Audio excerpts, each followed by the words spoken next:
Thank you, everyone. I'm so flattered that you would share part of your afternoon with me. My name is Ray Deck. I've sort of a weird background in software. I came in as a political science major, and I was actually being trained as a data scientist. I just didn't actually know it. I would later go and work in software startups, and always had the perspective, as I got more and more into the tech side of the business, really looking at it from the data point of view. Because of how I was trained by Ed Tufte and others. And that perspective has, I think, set me up well to have a greater, at least, appreciation of the technological revolution we've been going through in the course of the last, I would say, about 12 years, since our friends in Canada first came out with AlexNet, which sort of restarted AI back in like about 2011, I think was the paper. And then going through more and more and more turns on this. First with machine vision in the latter part of the previous decade, and then of course, as we all know, the generative AI and really natural language revolution that we've been seeing in the course of the last few years. I currently run a community called State Change, where I'm teaching a lot of product owners and other people to be using no-code, low-code tools to be able to make, for them, relatively advanced applications and tools to create economic value for their businesses. And this also gives me a weird perspective, because I have the idea that you don't need to be a PhD in order to be able to really gain mastery over these tools and these technologies. These people say, well, I'm not a computer scientist, so I can't really make software. I think we all know better.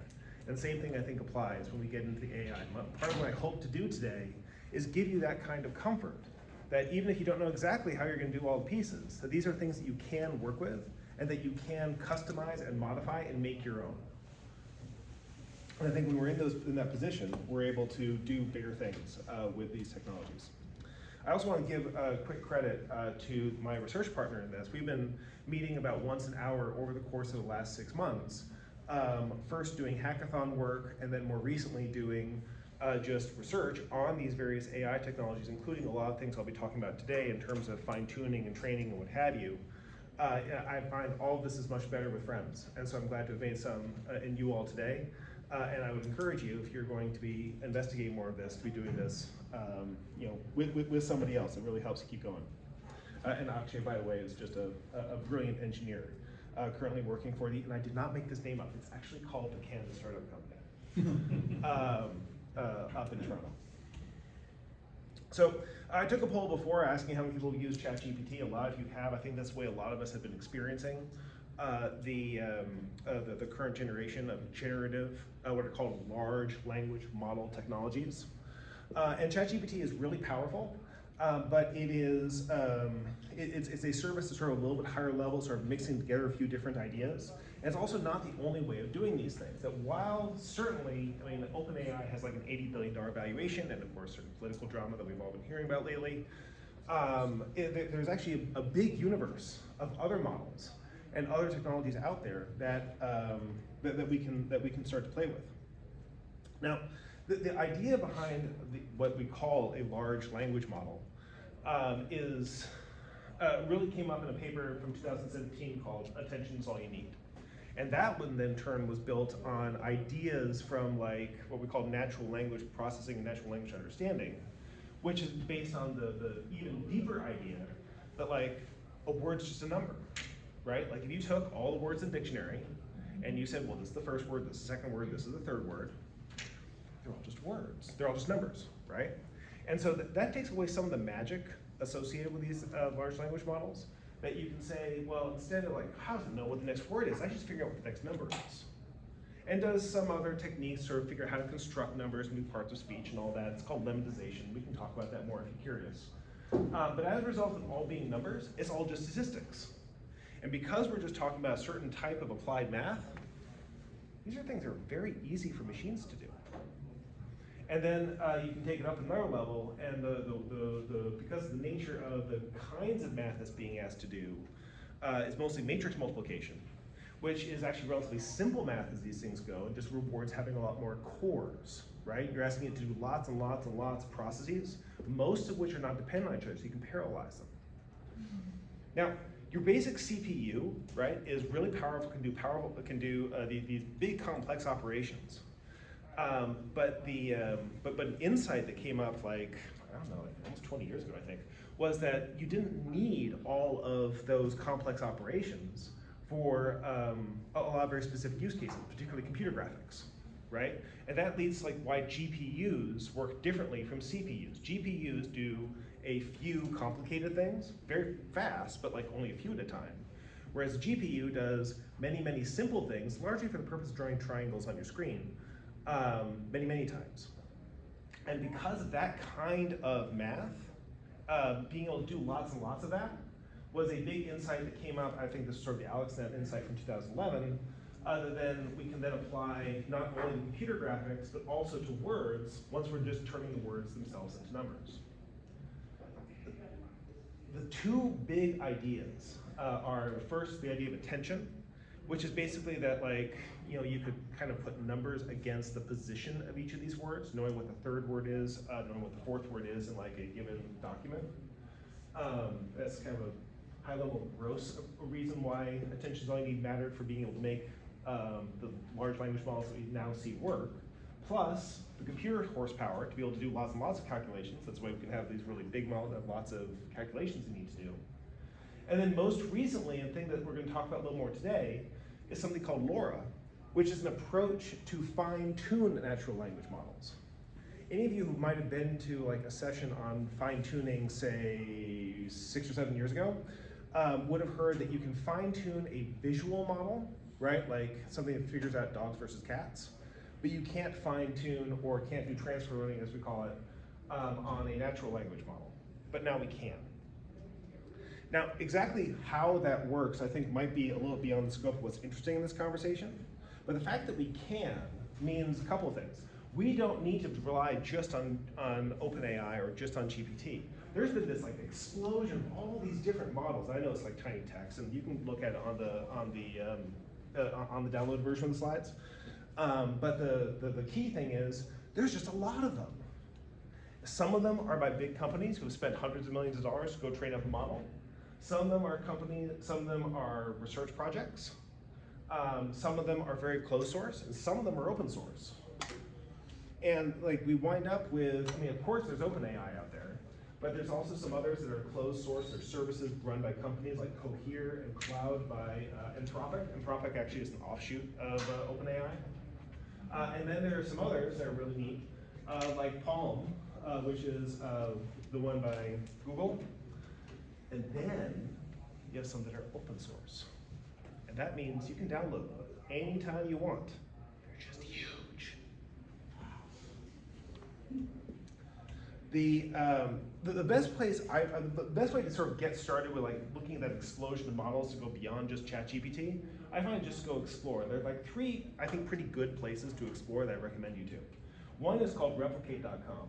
Replicate is really nice because it gives you a serverless interface to be able to run all of these models. I was asking before about like who might have been using this as an API. And you can go click into one of these models and it'll just tell you what its inputs are, i.e. what question you're asking, or hey, here's the image you want to start with, or whatever. And then you can go run the model. And these models are so weird. I mean, some of them are going to be like the kinds of question and answer stuff you've done before, like with the ChatGPT. But some of them are going to be things like, it's going to go make a song for you based on a prompt or based on an image. Or one of my favorites, actually one that I think this came out of NVIDIA recently.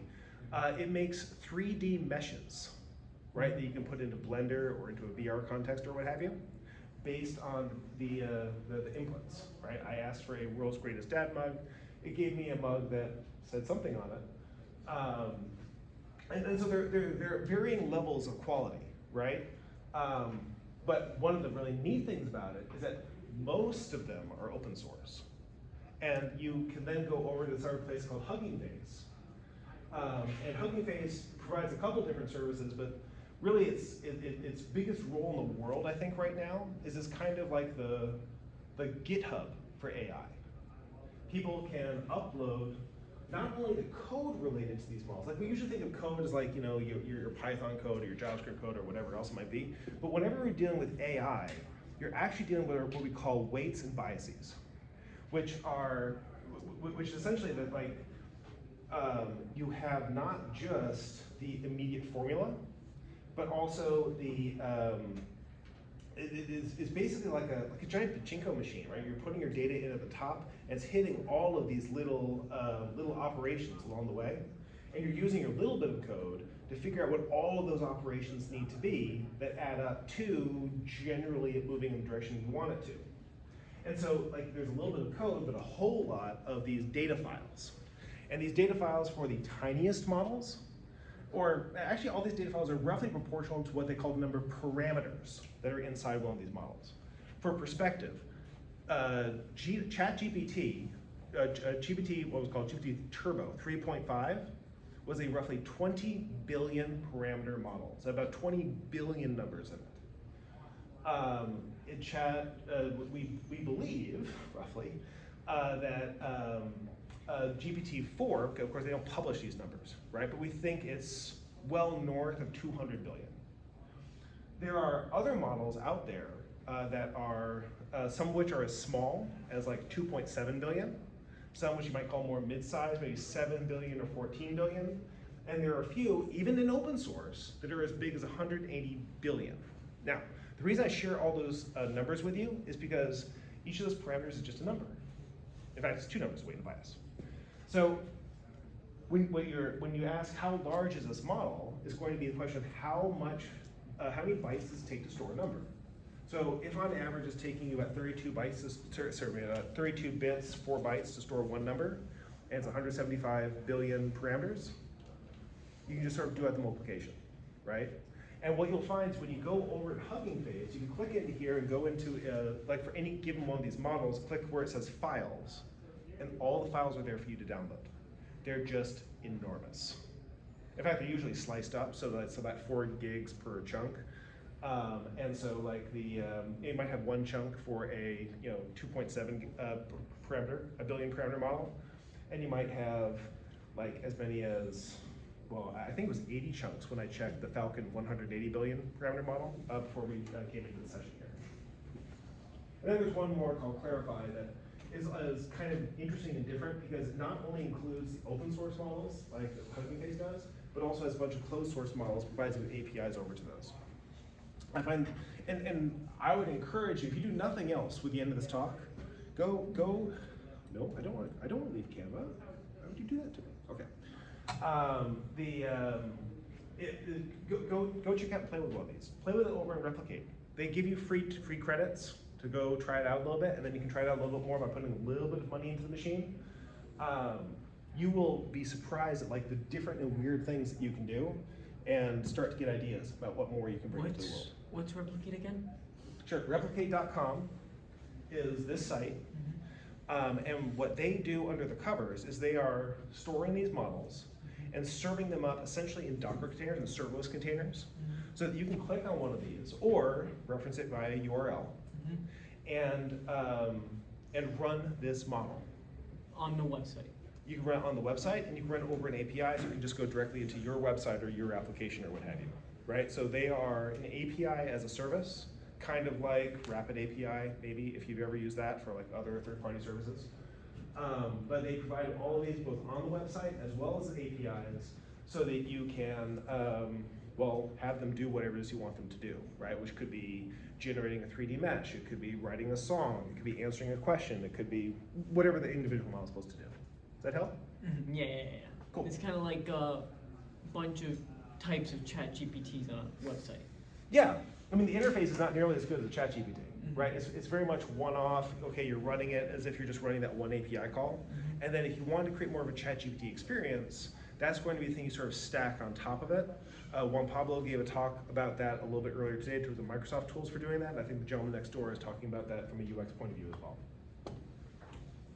So we sort of talked about having the world of open source and the world of closed source. And this is actually something that DALL-E 3 made for me.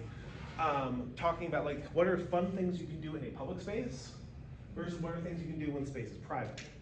And I think that's a useful framework for thinking about this a little bit, is what are the kinds of utility you're going to get from a ChatGPT or from a GPT-4, like what OpenAI or what Anthropic is doing with Claude or what have you, versus what you can do with the open source models.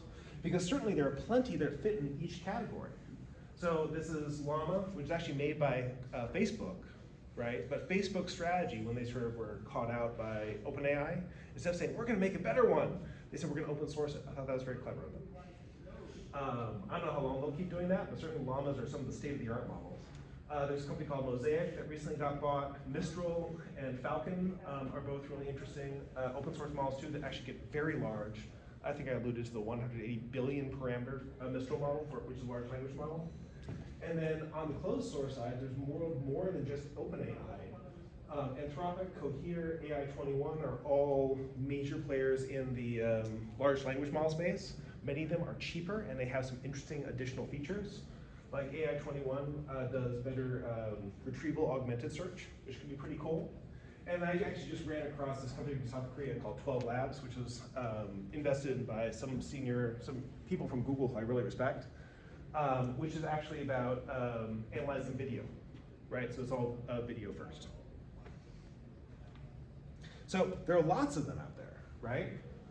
But they're kind of, but they have different attributes, and they're good for different things.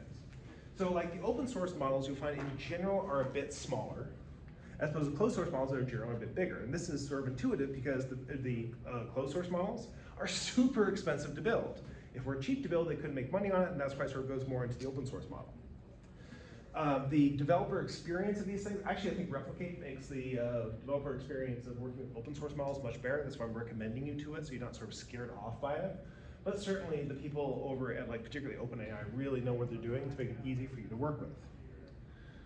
But now we get to, I think, a key difference from the point of view of our discussion here today, which is how to gain ownership and make these things really your own, which are the issue of the context window and the issue of hackability. The context window is kind of a big idea. Like I think you've all heard already from other people so far that like the job of a large language model is to figure out what the next word's going to be, right? Or as I put, the next number's going to be. Yeah. But how does it know? It's going to know based on two things. Actually, you and I were talking about open book versus closed book tests, right? And I think that's a good analogy. So there's like, if I just ask you a question, right? Why is the sky blue? You're working off your memory, right? And that you're dependent on whatever was in your brain as of the point I asked the question. And then you're going to start answering based on your best knowledge.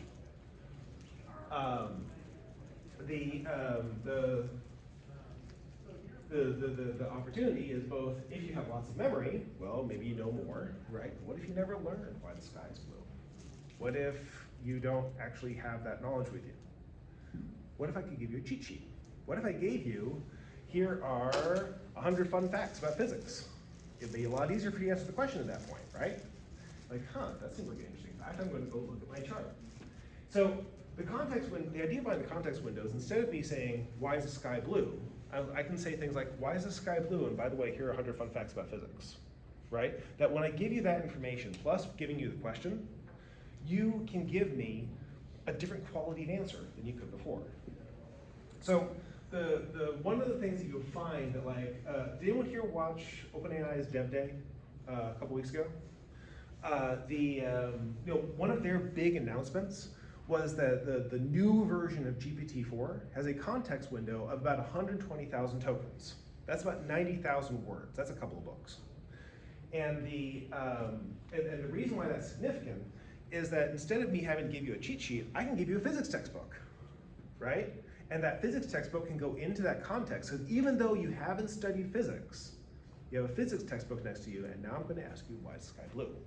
And because you have that greater amount of information, there's a much greater likelihood that you're able to answer the question. And so this is why the context window can matter. It's like, how much can you augment their knowledge at the point you're asking the question with additional data, like an open book test. And then there's the issue of hackability. Now, you can do fine tuning for the closed source models. It is, as Altman pointed out before he lost his job, very expensive. But the open source models, you can tune till the cows come home, and you don't need to pay them, don't need to pay whoever made the model for that. You will need to pay in terms of compute. We'll talk about that in a minute. And then like there's a question like, how much does this stuff cost? I will tell you that in general, if you haven't worked with any AI before, the closed source models are going to be much cheaper, and they're only charging you per invocation. But depending on what answers you're really trying to get to, it can make more sense to be asking the same questions of an open source model that's fine-tuned as opposed to a closed source model. But overall, I think the big reason to be going one way or the other is going to be because of what your other needs are in terms of how you're trying to customize or create a different kind of experience. So these are, to my mind, the 6 ways that you can make your own a large language model or make it your own. The first one is you can make your own foundation model, right? This is what those other open source guys I was talking about do. This is what OpenAI did, obviously, et cetera. It is a lot of work. It is extremely expensive. I don't recommend it out of the gate. But the other ones are really cheap to do. And I would, like, if you're going to be thinking structurally about this, this I think is one of the key ideas I have here today, is the idea that you can do fine tuning, which is to transfer knowledge from, say, a book into the model. So basically, like, it's like continuing to run to build the model afterwards. This is what that LoRa stuff I was talking about before is. It's a cheap way to say, look, you've built most of your brain, and now we're going to add a little bit more. To use an analogy, instead of being an open book test, this is just getting it to study for the test. And this is actually how a lot of models have been trained to take tests, right? To actually do the sort of question and answer format is actually by training it to answer questions, to learn how to do that kind of structure, in addition to learning about the domains. Data augmentation, this is the open book model. This is often referred to as RAG, but I wouldn't put anything too special on it. The idea is you get more information that you think is going to be relevant to the user, or to the question at hand, and you're basically putting it right into that transaction, right into that prompt. And then, you can do a little bit more. This gentleman here before was actually asking me about what boils down to prompt engineering. How do you get a particular model to do the things that you really want it to do? And this can be something that is not super clear because you're dealing with the super complexities of something that has 180 billion different parameters. And so you'd think, well, if I put in this, I should get out this. But when you have 180 billion parameters, there are lots of opportunities for it to take all sorts of weird little roads. And that's part of the big opportunity of it, but it also makes it a little bit less deterministic. And so learning techniques for how we can get it to give us the answers we want matters. I will tell you that, like, if you look under the covers of a lot of prompts that are wrapped up in these services like ChatGPT or whatever, they often start with, you are a helpful assistant. Like, it needs to be told to be helpful. Sometimes it has to be told not to be evil. I saw another person who said, who pointed out that, like, it often helps, like, when you're asking complex questions, to say, give me a correct answer. Otherwise, it just wants to give you an answer. These are all examples of prompt engineering that you can bring to bear to make these things work. There's actually a whole literature about this that looks a lot more like the psychology literature than it looks like computer science literature.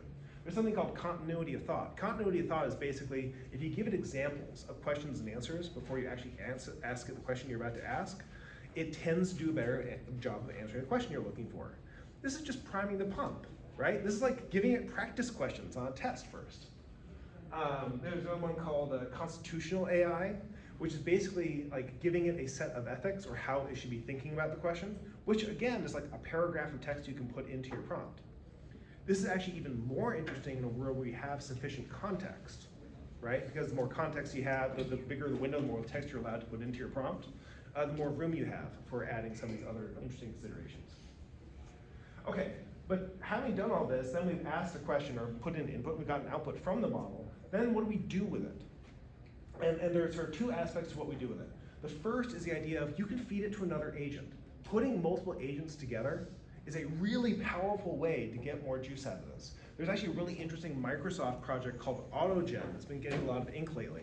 And if you haven't used it before, I really recommend that you maybe check it out. The idea is it's a party line of running multiple agents, where the agents are just taking the answers from other agents and using it as inputs to themselves until they kind of come around to what they think is the right answer. It's like combining writers and editors, right? Like, hey, you write a thing, the editor says, well, I don't know, you really could do better with this, and the writer says, okay, here it is better this way, and the writer says, that's fine, you messed up this other part that previously was good, and they just kind of go back and forth.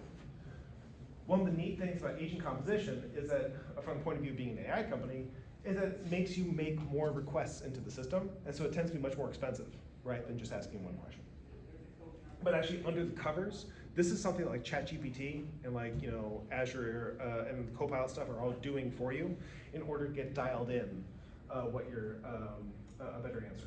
And then finally, of course, it's like, what is it actually going to do for you? How do you turn this into an application?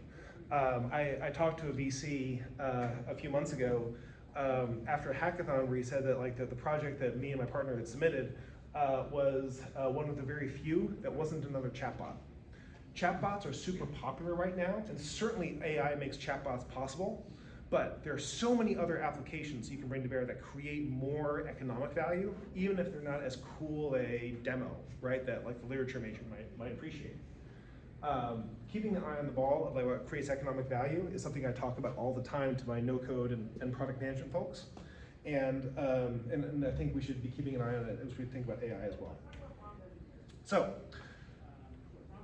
when we think about these various steps, how do they differ in terms of using open source models versus the closed source models?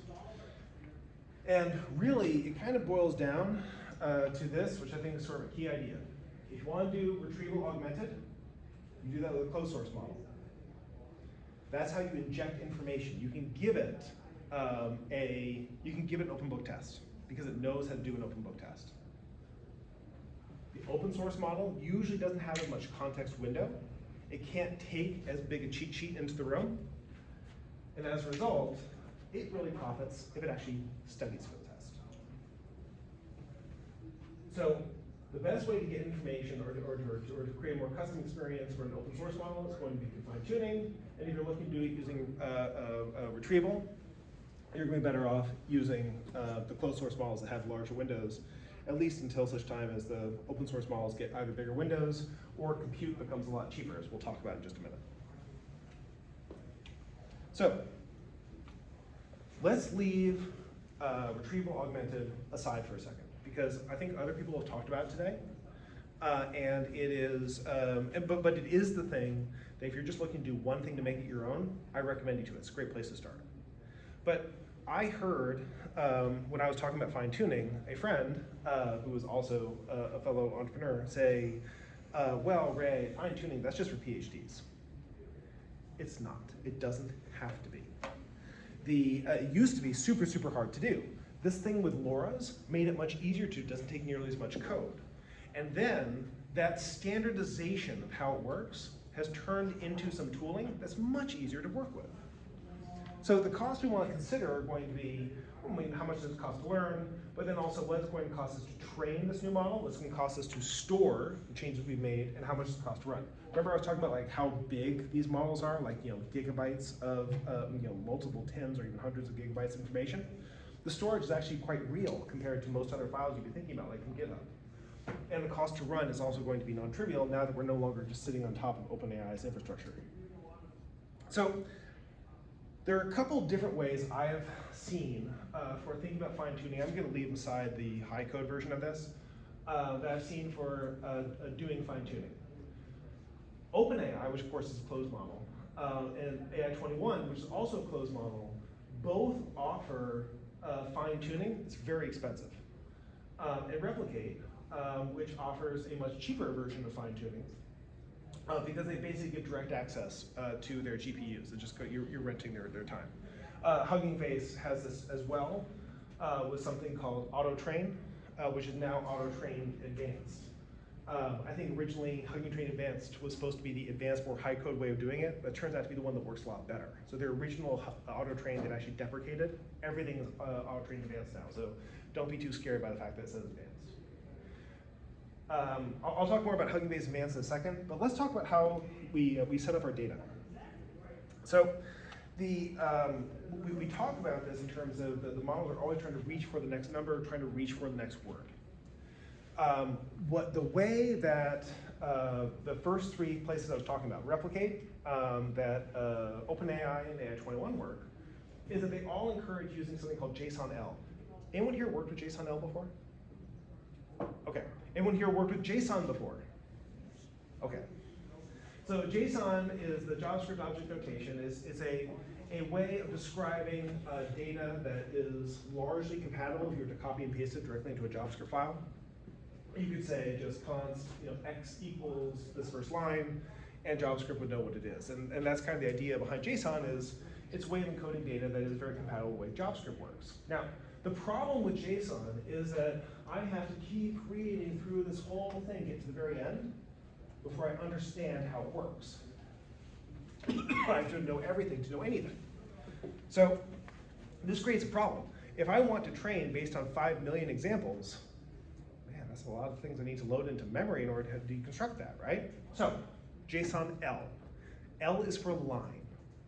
So the idea is that JSON, see where it says the \n here? That's a new line character. It's been encoded into the JSON. That way, JSON is always going to be on a single line. That's a guarantee. That's a contract for the way JSON works.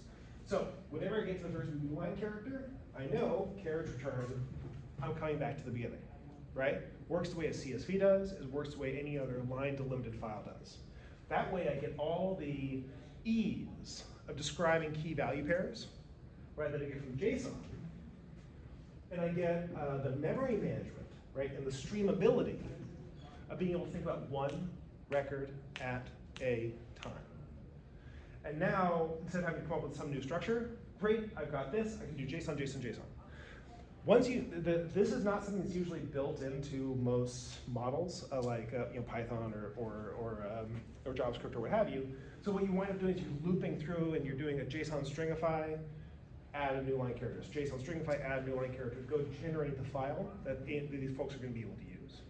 I bring this up because I can't tell you how many people I've seen get totally stuck on the idea of fine-tuning their model because they're not sure how to get the data in there. The JSON L doesn't need to be super complicated, and it really can look just something like what we see up here.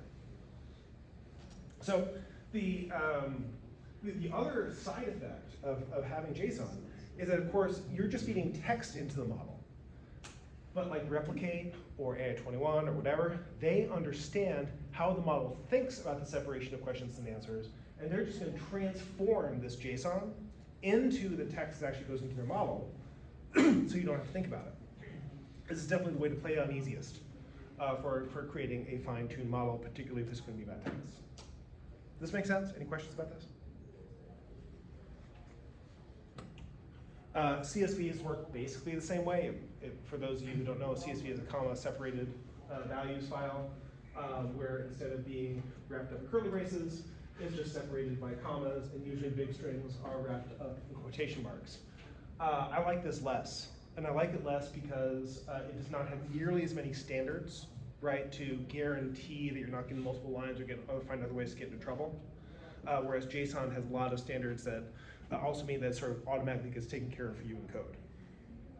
But you can sort of see that works on the same principles, right? Same key value pairs. Oh, one advantage of CSV, just before I leave it, is shorter, right? You see how these lines are shorter than the lines I had in the JSON L? So if you're just worried about your overall file size, it's a good way to cut down by like 40%. Okay, so in both those cases, if you create the JSON L, you can either use a command line program or just directly upload it into, OpenAI or AI21 or Replicate or whatever to get the, and it will just start a job. And it will start creating things for you, and it will then, try to use money. AutoTrain is an open source package, open source library that is largely consumed as a command line. So this is something you find a lot in Python. Right, you install a pip package and you wind up with an executable, and it just wants you to run that executable. Originally, AutoTrain was none of these things. It was a service just like the one that I was just describing. Dump in your data, we'll give you a model. Over at Hugging Face, they then created this advanced version. They deploy as a Gradio app. Do people know what Gradio is? Gradio is it's a framework for making super simple single form applications. So like you just sort of, hey, these are my parameters for the model I'm looking to edit, and then just kind of goes. It doesn't work that great. I find that like whenever I got into trouble, then there was nowhere to go. So what I would do instead is pip install. So I talk about things being no code a lot with my clients. I will talk about this being low code. This really does work best when we're in low-code environment. And so now the question becomes, where do we want to go run this stuff? And you can run it on Hugging Face, but I have found, and I got this advice from Jeremy Howard, who's the who teaches a course. I learned it from his course. He's a founder of Kaggle from back when. And his recommendation was to use this thing called Paperspace, which was recently bought by DigitalOcean. The model essentially is they give you access to GPUs. They charge per hour.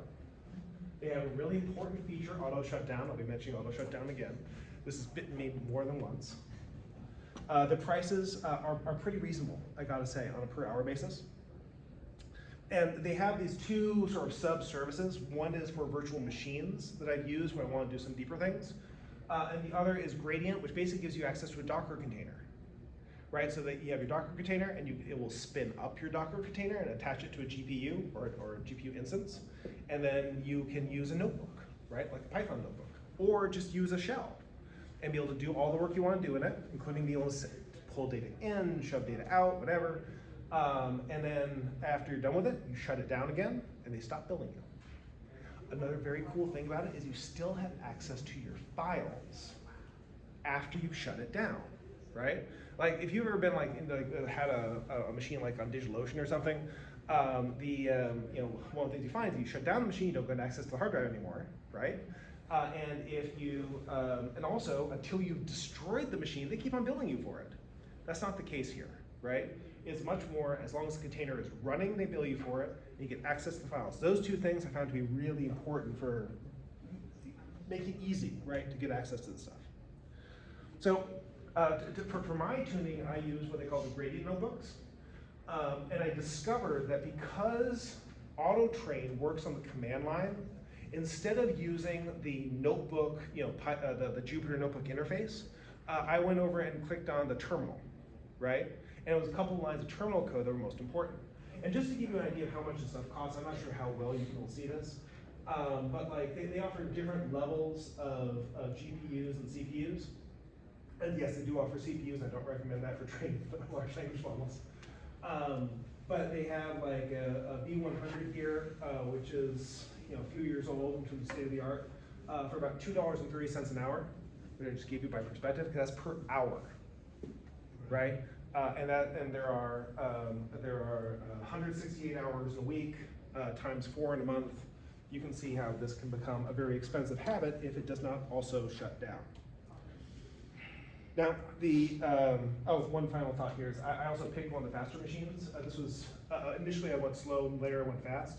The biggest mistake I made was that I started with a slow machine, and then because it was so slow, I walked away from it.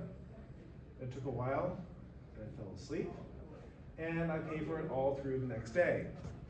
Don't do that. I would later learn that like paying a bit more for a faster machine will actually make the whole thing train more than proportionally faster. I'll show a chart in that in a few minutes. But more importantly, it gets you to pay attention to it. And I found that to be really worthwhile. So this is the 2 lines of code. I sort of broke it up a bit here. On the slide, if you downloaded it, clicking this will take you over to a gist on GitHub, so you can play with this. I discovered there are 2 important things you want to do when you're fine-tuning a model. The first is you need to make sure you have the right packages installed. The most important ones I found are Peft, Transformers, Torch, and of course AutoTrain Advanced itself. So you may find for different models you're working with that you may tweak this a bit. But I found that to be, when I had those, it sort of stopped giving me grief. That was a one-liner for me. It takes like 5 minutes for those to install.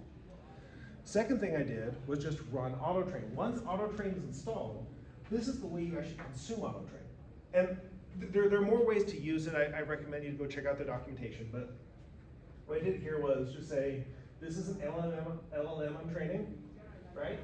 I'm going to pull it from this, and this here is a reference to a Hugging Face repository, right? So I'm going to pull the original data from Hugging Face, small, medium, large, whatever it is. That's the first thing it's going to do is just download all those files.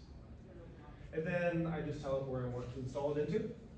And then this data path here is actually just a path to, in this case, actually a CSV file.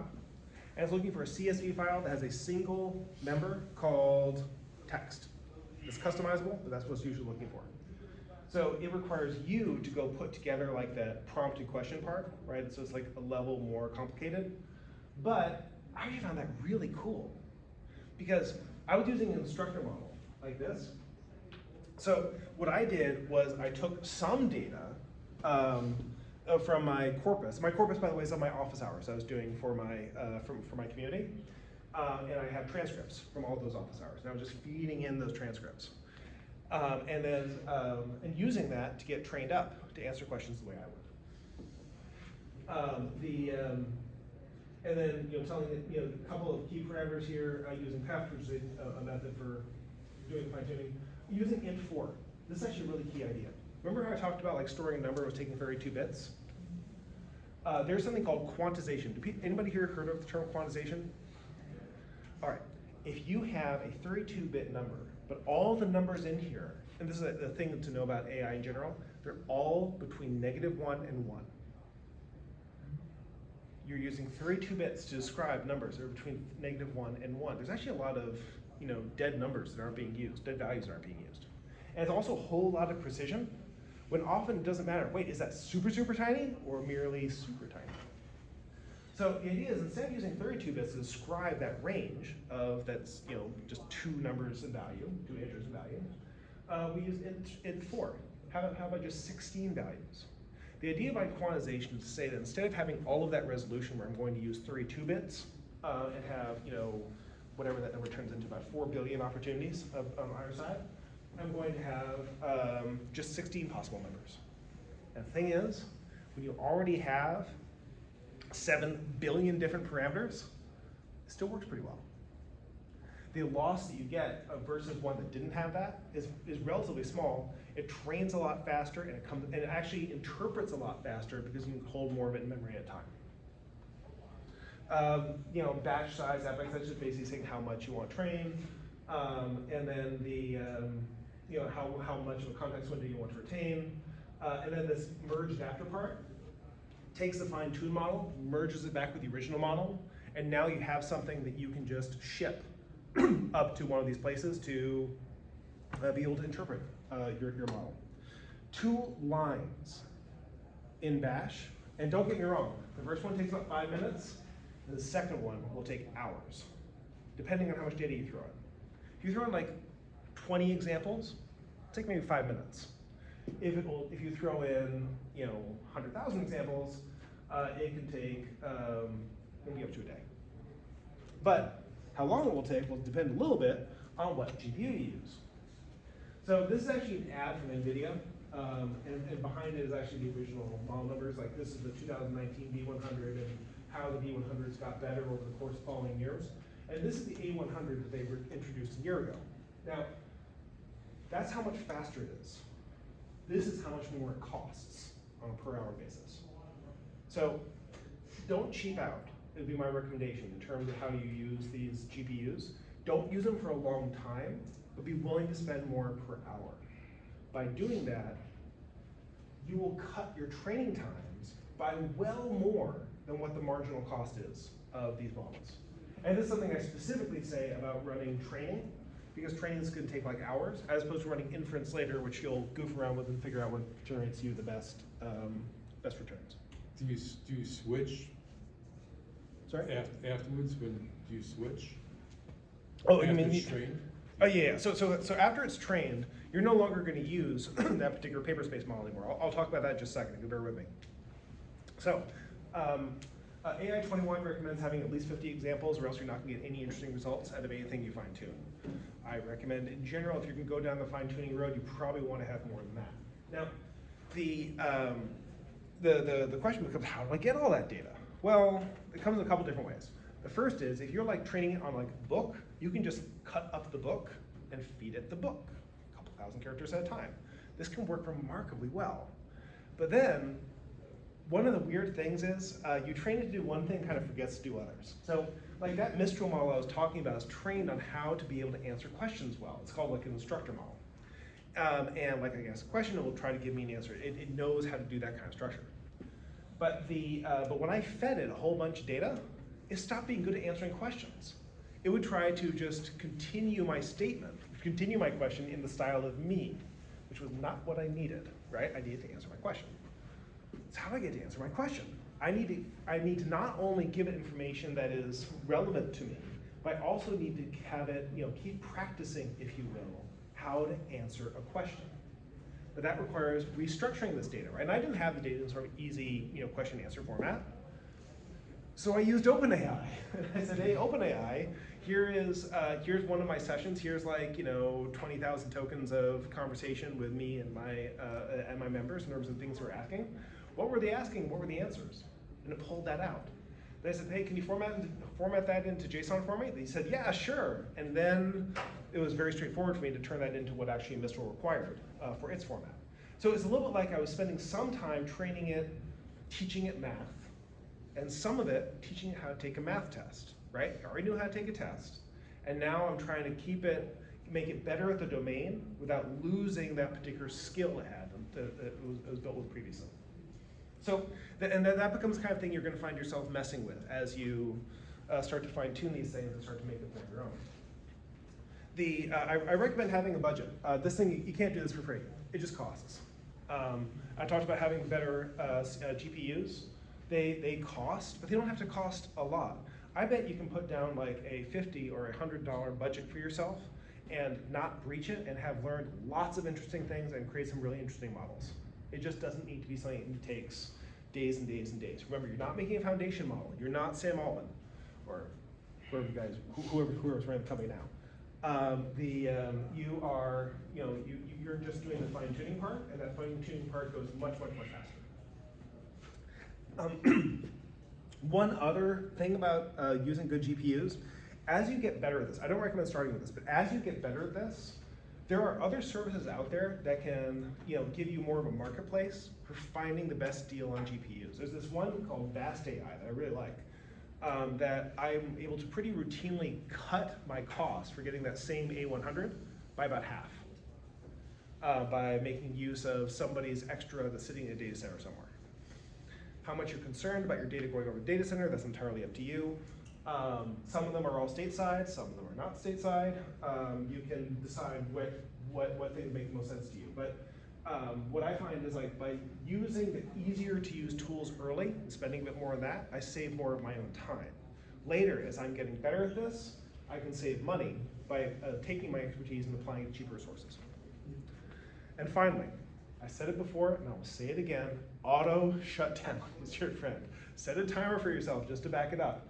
But all of these container-based services, they come with and it will automatically shut down if it hasn't seen interaction in at least in the last hour or whatever. And you can set the maximum for how long you want to run.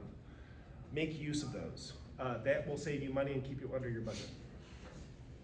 So you were asking about switching and what do we do when we go from training to inference. And this is an example of code that we use for inference. Now, I have generally found that if you make something a Hugging Face, most of the time you're going to need to make a little bit of code. It's not a completely no-code experience to actually do the inference. But it doesn't need to be a lot, right? This is 5 lines of imports, 1, 2, 3, 4, 5, 6, 7, including the print for actually running the model. And this is actually a pretty good context to be answering the question, how much juice is required? So your question of hey, would you still use an A100? I mean, you could, it'll actually go pretty fast.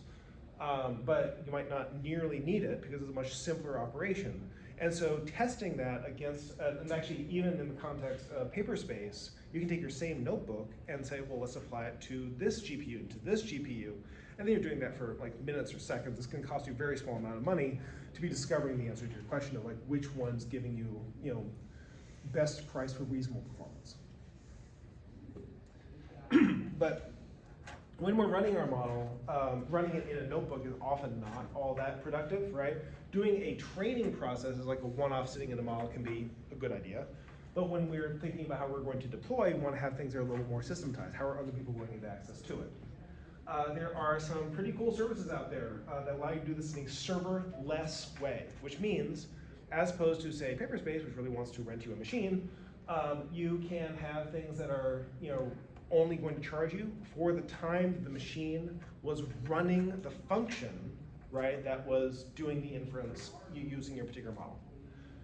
Modal and replicate, I think, are two really interesting ones in this regard. Paperspace now has an offering called deployments that also works this way. And the way they kind of all work is they're all making Docker containers, right? Paperspace deployments is making a Docker container and then associating it with a HTTP endpoint. Replicate has a framework called COG, and this is actually what COG looks like. This is, again, it's relatively simple, right? You have a 5 imports, and you can just set up what they call a predictor class, and then it's just expecting that predictor exists in whatever the file is you've imported into COG. It has basically two functions that matter, setup and predict. And the idea is that the very first time you spin up your Docker container, it runs setup. That could be like where you download like those huge weights files I was alluding to, or at least initialize them. And then second is predict, and this would run every time. And any of you, has anyone here worked with like lambdas or serverless before? Okay, if I say cold start, who here knows what I'm talking about? All right, this is the cold start problem. This has been run once to have spun up their Docker container. And then at that point, if you keep on asking it more questions, it just runs predict. So the idea is that it can be slow to start if it's never been asked anything before, but then it gets very fast, or hopefully relatively fast, depending on what kind of GPU and how complex the model is, to be able to answer your questions after that. This, this is 5, 6, 7, 8, 9, 10, 11, 12, 13, 14, 15. This is 15 lines of code to interpret a large language model that you made yourself. And that's kind of where I've gotten in my journey here. I totally appreciate you all sharing a bit of your afternoon with me. I'm glad to answer any questions you have. And if you're interested in like the slides we're happy to have, that's what the QR code is for. And I would love it if, as you continue in your AI journey, if you'd let me know how you're doing by sharing either on Twitter or LinkedIn or however you choose to share. Thanks so much.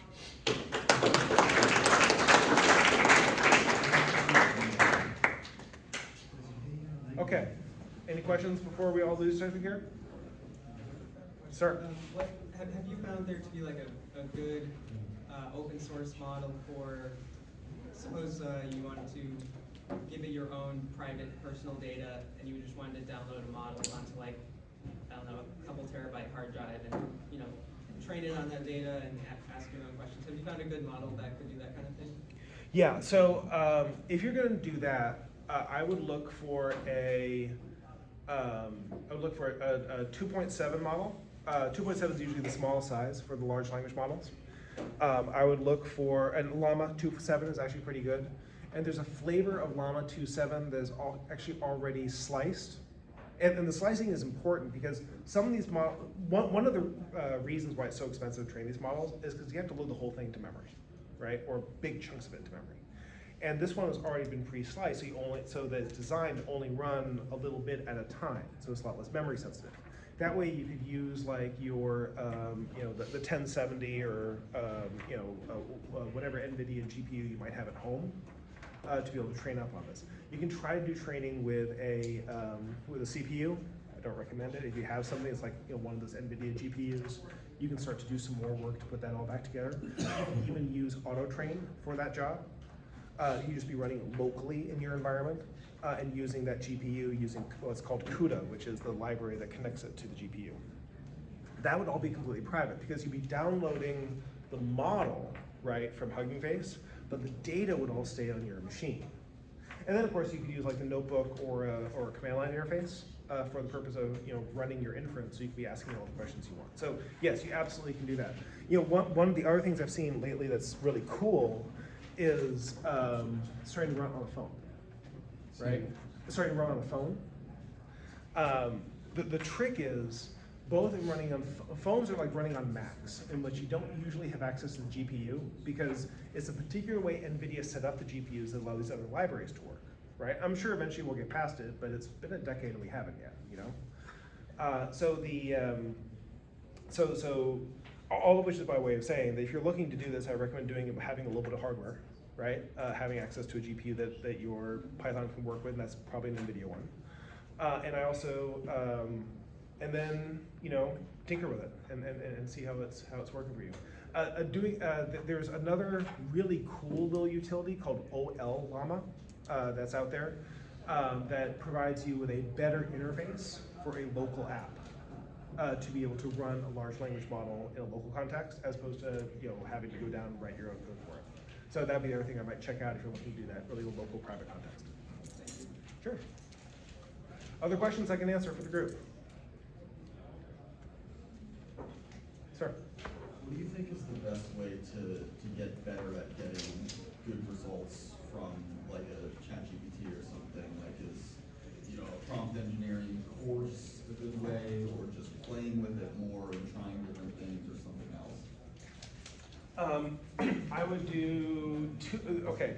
I'm a data person, so I always like to look underneath at what inputs and outputs are. And I've actually found that to be a very productive way of looking at things like GPTs.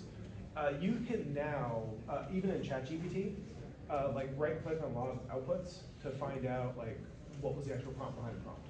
And they kind of want you to do that because they want you to use more of the APIs, right? That's why they think you're going to get repeating business out of it.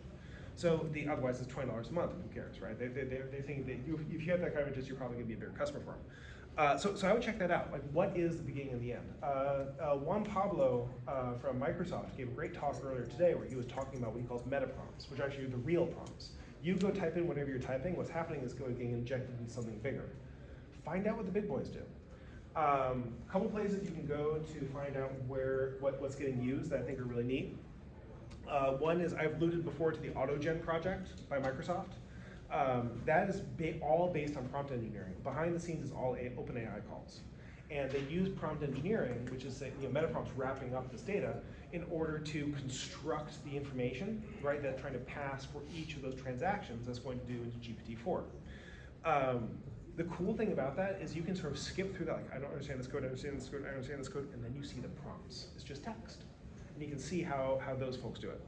The other people I would check out are LangChain.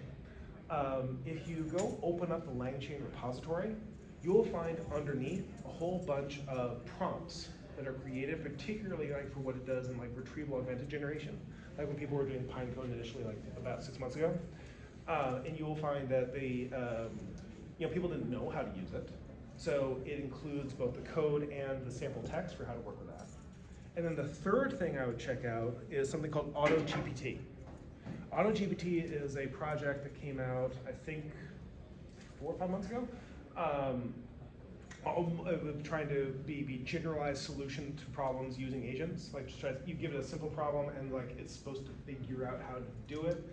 I'm not going to say that it works that well, but what it does do inside the code is it shows you how it sets up its prompts. So you get to find out how some of the best people in the business have been setting up their prompts just by looking inside the source code. Source code that's much easier to read because it's just text as opposed to being broken up into a whole lot of classes or functions or whatever. You don't need to go all the way down that rabbit hole.